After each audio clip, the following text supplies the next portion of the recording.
여호수아서 21장 1절부터 7절까지의 말씀과 그리고 43절부터 45절의 말씀 제가 읽고 나눕니다. 그때 레위 사람의 족장들이 제사장 엘르아살과 눈의 아들 여호수아와 이스라엘 자손의 지파 족장들에게 나와 가나안 땅 실로에서 그들에게 말하여 이르되 여호와께서 모세에게 명령하사 우리가 거주할 성읍들과 우리 가축을 위해 그 목초지들을 우리에게 주라 하셨나이다 하며 이스라엘 자손이 여호와의 명령을 따라 자기의 기업에서 그 성읍들과 그 목초지들을 레위 사람에게 주니라. 그앗 가족을 위하여 제비를 뽑았는데 레위 사람 중 제사장 아론의 자손들은 유다 지파와 시므온 지파와 베냐민 지파 중에서 제비 뽑은 대로 13성읍을 받았고 그앗 자손들 중에 남은 자는 에브라임 지파의 가족과 단 지파와 므낫세 반 지파 중에서 제비 뽑은 대로 10성읍을 받았으며 게르손 자손들은 이사갈 지파의 가족들과 아셀 지파와 납달리 지파와 바산에 있는 므낫세 반 지파 중에서 제비 뽑은 대로 13성읍을 받았더라. 무라리 자손들은 그 가족대로 루벤 지파와 갓 지파와 스불론 지파 중에서 12성읍을 받았더라. 43절로 넘어갑니다. 여호와께서 이스라엘 조상들에게 맹세하사 주리라 하신 온 땅을 이와 같이 이스라엘에게 다 주셨으므로 그들이 그것을 차지하여 거기에 거주하였으니 여호와께서 그들의 주위에 안식을 주셨으되 그 조상들에게 맹세하신 대로 하셨으므로 그들의 모든 원수들 중에 그들과 맞선 자가 하나도 없었으니 이는 여호와께서 그들의 모든 원수들을 그들의 손에 넘겨주셨음이니라. 여호와께서 이스라엘 족속에게 말씀하신 선한 말씀이 하나도 남음이 없이 다 응하였더라. 아멘. 오늘 21장에 보면 드디어 레위 지파의 사람들에게도 그들에 해당되는 부분적인 땅들이 돌아갔음을 알 수 있습니다. 그들은 지파가 모여 사는 그러한 땅을 받지는 못했습니다. 왜냐하면 야곱이 예언한 것도 있고 또 하나님의 뜻도 있습니다. 내가 흩으리라. 시몬과 레위는 하나님께서 흩으리라 그러셨습니다. 그러니까 시몬은 규모가 작아져서 레위 지파 가운데 흩어 살게 되었고 레위 지파는 유다 지파 가운데 흩어 살게 되었고 레위 지파는 온 이스라엘 12지파 전체에 흩어 살게 되었습니다. 그들은 각각 저 북쪽 단으로부터 남쪽 부엘세바 그리고 서쪽부터 동쪽에 이르기까지 모든 지파의 곳곳에 48개의 성읍에 그들의 자체가 그 성을 차지해서 사는 것이 아니라 거기서 섞여 살지만 그들에게 있었던 양과 또는 목축해야 될 목초지, 주변의 목초지만 그들에게 받았습니다. 그 외에는 그들은 자기들의 것을 가진 적이 없는 하나님을 섬기는 하나님을 바라보고 살아라고 하는 바로 그들이 레위 지파와 제사장 족속들이었습니다. 그리고 나서 오늘 본문의 맨 마지막에 보면 43절부터 45절에 메시지가 등장합니다. 이 메시지를 보면 하나님께서 이스라엘 온 족속에게 땅을 다 주셨다. 그리고 그들이 거주했고 하나님께서 그들 주변에 안식을 주셨고 원수들을 다 넘겨주셨다. 그리고 하나님의 선한 말씀이 다 응하였다. 우리는 언뜻 43절, 44절, 45절을 읽으면 이제 모든 것이 다 완벽하게 성취가 되었나 보다 이렇게 생각할 수 있습니다. 한편으로는 맞습니다. 어떤 면에서 맞는가 하면 하나님께서 그들에게 주시겠다고 하는 땅을 나누어주고 그들이 가도록 그리고 그들에게 이 땅은 너희 땅이라고 하나님께서 분리하고 기업으로 주신 것 그건 맞습니다. 그리고 그 당시에 이들을 대적할 만한 큰 대적들 없었습니다. 대적이 아예 없다는 것이 아니라 이들을 몰아낼 만큼 힘이 센 대적들은 없었습니다. 따라서 하나님의 이 말씀은 응하였습니다. 그런데 이들이 이 땅을 받은 다음에 이 땅을 받고 어떻게 이 땅을 또한 계속해서 정복하고 하나님 것을 만드는 그것은 이제 하나님께서 그들에게 숙제로 남겨주셨습니다. 내가 너희들에게 이 땅을 다 준다. 너희들이 개척해라. 너희들이 정복해라. 이제는 너희들의 몫이다. 여호수아가 하나님의 명령을 받아서 할 수 있는 그 모든 말씀은 다 응했습니다. 다 나눠줬습니다. 저 북쪽부터 남쪽까지 다 나눠줬습니다. 그 다음의 숙제가 이제 그들이 해야 될 숙제가 남아 있습니다. 오늘 여기에 응하였다는 말씀과 안식을 주셨다는 말씀은 그들이 이제는 아무것도 안 해도 참 좋다. 모든 것이 다 평정됐으므로 이제 우리를 건드릴 자가 없다. 이제 모든 것이 완벽하게 성취가 되었다. 그런 뜻이 아닙니다. 여기서의 안식은 하나님께서 여호수아를 통하여서 주시려고 했던 그 안식. 그들을 대적할 자가 없고 그들을 위협할 원수가 없는 그 안식. 또한 아브라함과 이삭과 야곱에게 약속하셔서 가나안 7족속을 몰아내고 주시겠다고 약속한 그 안식을 바로 그 시점까지 안식을 주셨습니다. 그러나 우리는 이스라엘 역사를 압니다. 사사기로 넘어가기 시작하면 그 안식이 과연 얼마나 이루어졌는가 우리는 압니다. 뒤집어졌습니다. 금세 모든 테이블이 엎어지고 맙니다. 하나님께서 다 나누어졌지만 계속 뺏깁니다. 대적들이 와서 짓누릅니다.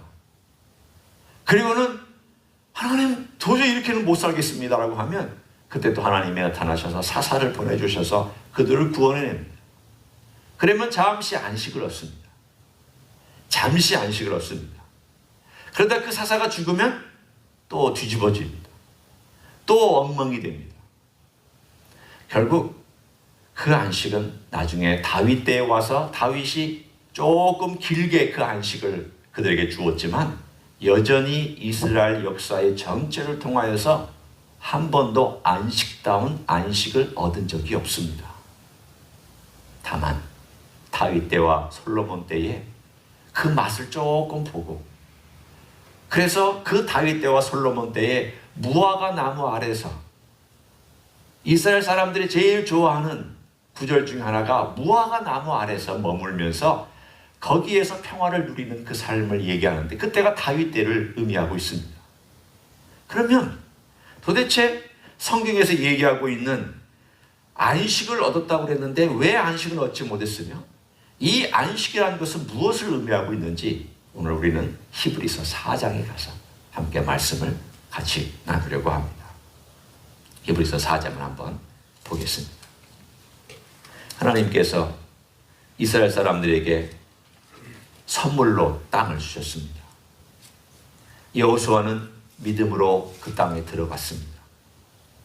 그런데 그 안식이 과연 얼마나 지속됐느냐, 과연 이루어졌느냐에 대하여 히브리서 4장은 이렇게 얘기를 합니다. 제가 1절부터 읽습니다. 그러므로 우리는 두려워할지니 그의 안식에 들어갈 약속이 남아있을지라도 너희 중에는 혹 이르지 못할 자가 있을까 함이라. 그들과 같이 우리도 복음 전함을 받은 자이나 들은 바 그 말씀이 그들에게 유익하지 못한 것은 듣는 자가 믿음과 결부시키지 아니함이라. 오늘 여기서 그들이라고 얘기하는 것은 바로 여호수아 시대의 그 전 세대나 그 시대를 의미하는 바로 그 사람들입니다. 또는 모든 시대의 사람들을 말씀하고 있습니다. 아니 그때 복음이 언제 있었습니까? 복음이란 우리 주 예수님이 이 땅에 오셔서 십자가에서 죽으시고 우리 죄를 용서하신 것을 복음이라고 하는데 그들도 복음을 들었다니요. 넓은 의미의 복음을 얘기합니다. 곧 하나님의 말씀, 은혜의 말씀. 하나님께서 이스라엘 백성을 사랑하셔서 그들에게 선물로 주신, 그래서 내 길을 따라오며 나를 사랑하는 자를 내가 천대까지 기억하리라.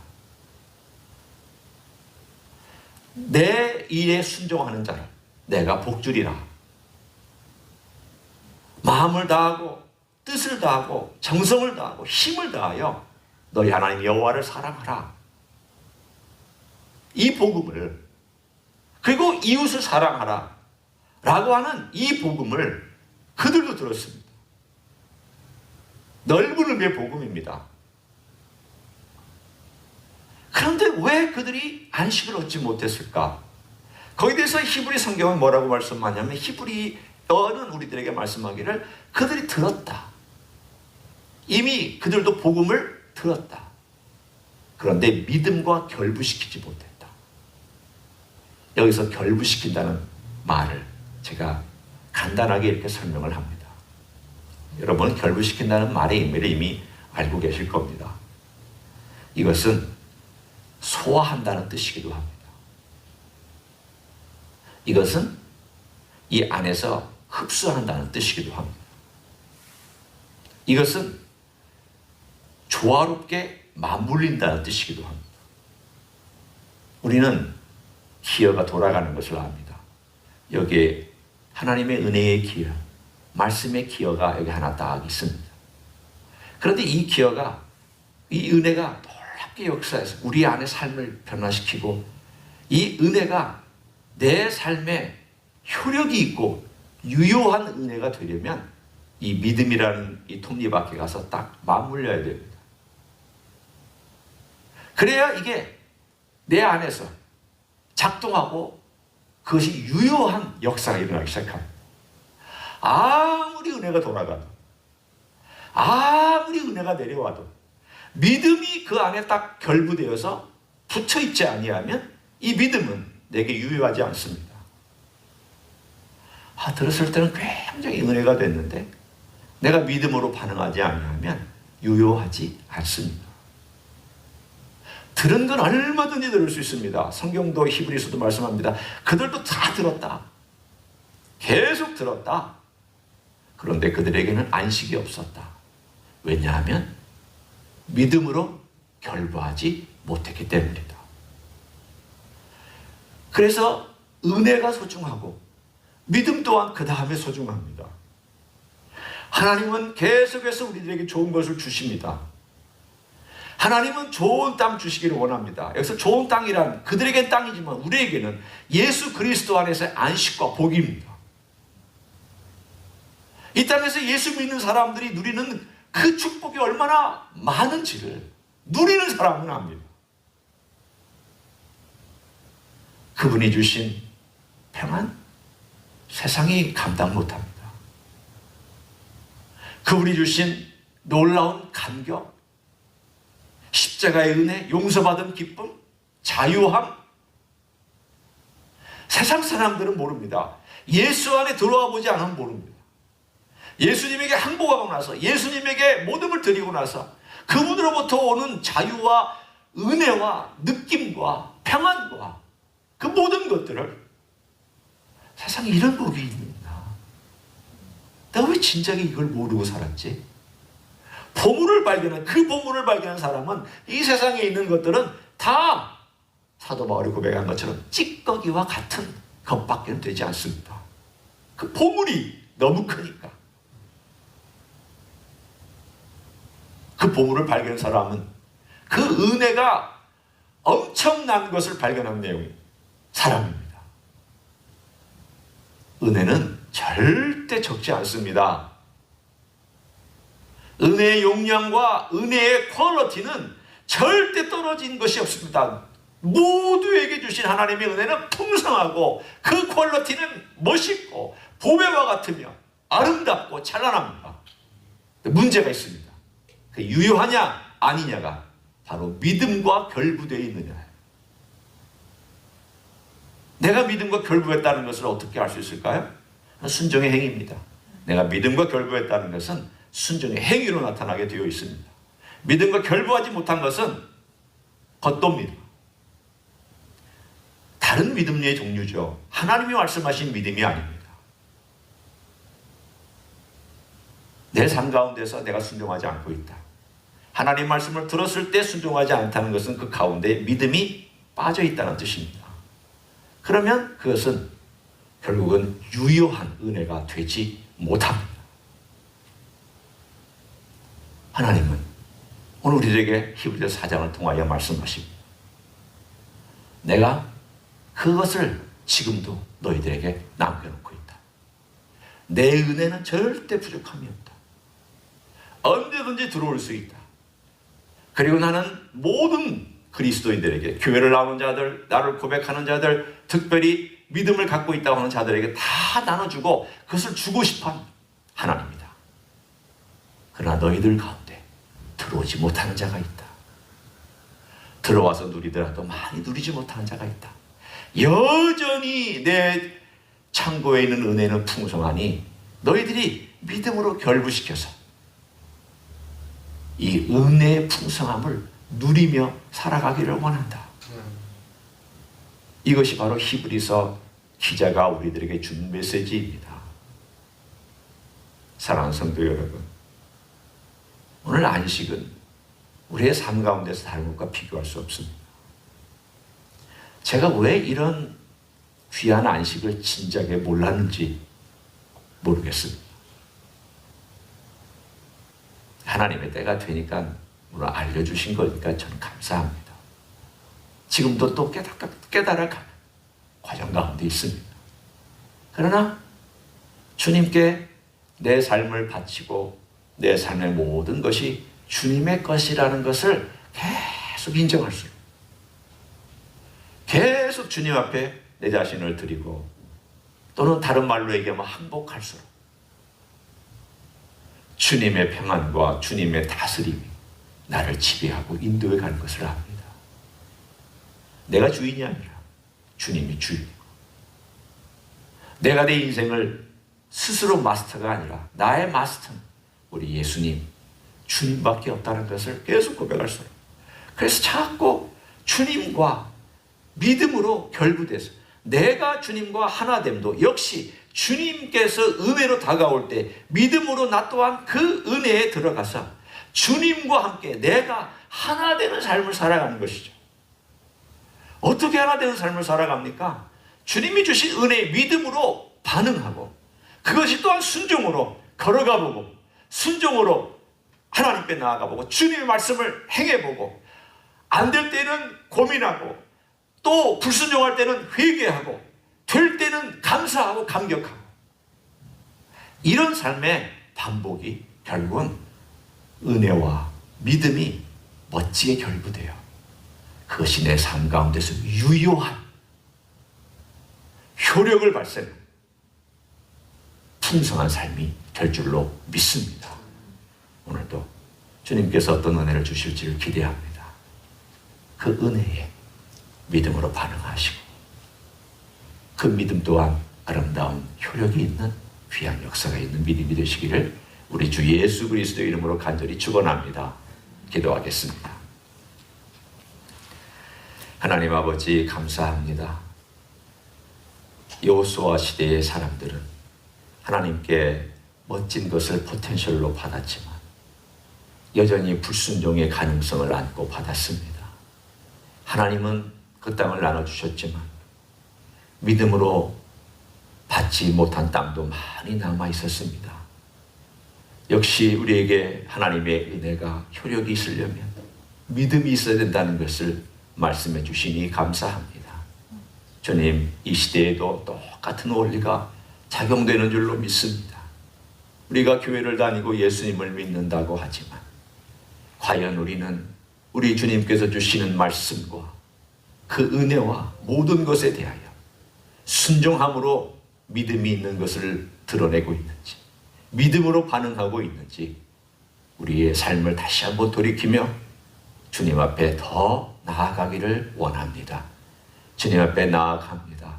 저희를 불쌍히 여기시옵소서. 저희를 도와주시옵소서. 우리의 삶을 항복하며 주님께 온전히 바쳐드릴 수 있는 그러한 삶을 살아갈 수 있도록 축복하여 주시옵소서. 이제는 우리 구주 예수 그리스도의 은혜와 하나님 아버지의 극진하신 사랑과 성령 하나님 교통하심의 역사가 모든 시대에 하나님의 안식을 주시기를 원하시지만 어떤 세대는 안식을 많이 누리기도 하고 어떤 세대는 안식을 누리지 못하기도 하고 어떤 개인은 안식을 많이 누리기도 하고 어떤 개인은 안식을 누리지 못하기도 하는 이러한 모든 상황에서 우리가 어떻게 살아야 될지를 다시 한번 생각하고 주님을 의지하기를 소원하는 가정에서 예배드리는 종들 위에와 이 자리에 참여한 종들 위에와 주임지 히스교회 위에와 이민교회들과 한국교회들과 선교사님들 위에 이제부터 영원히 함께 하실지어다. 아멘.